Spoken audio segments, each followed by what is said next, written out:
شیخ الحدیث مولانا زکریا رحمه الله په خپل واقعاتو کې لیکلي دي چې ځل محمد ابن اسحاق یو غټ محدث دی، مدرسه کې جماعت کې ناس د حدیث ورکي. قال قال رسول الله صلی الله علیه وسلم. طالبان سے بشمار ناس وخت ریږي یو ټیم د سار چې ګوري د جماعت په پیازازه کې امام شبلی رحمه الله یو درویش دی او چت بزرگ دی رانه وته. کله چې رانه وته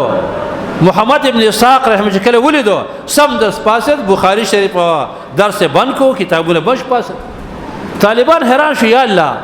زمو دا شیخ صاحب کو چرته بخاری شریف بند کړي نه دی چاته پاسه دل نه دی او دا یو درویش راغی او زمو دا شیخ صاحب ورته پاسه دو معانقه وکړه بیا څنګه دا تاندې مخ ول خپل کو ناشته خبر ده وراله کیناسته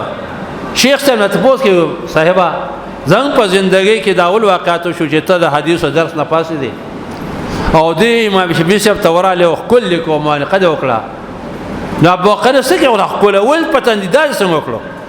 وی بچو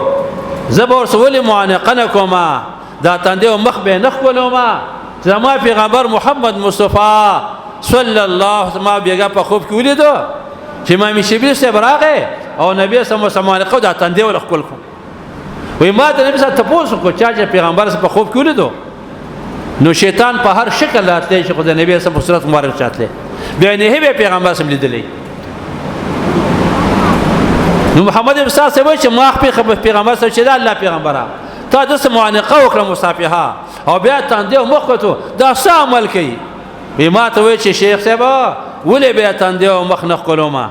چې کله فرض منځ وکي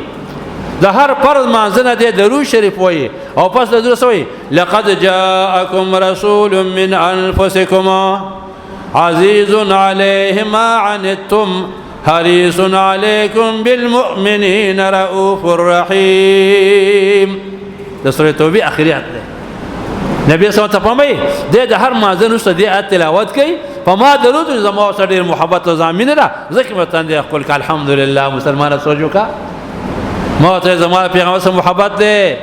د الله سره محبت ده راشه کړه الله خوشاله کړه د الله پیغمبر خوشه د قران سره محبت وکا د قران تلاوت وکا قران علم وکا خپل وکا بچی تیز دکا او بیا د دې طالبانو سره امداد وکا چې دنیا کې عزتمن شي آخرت کې عزتمن الحمدلله.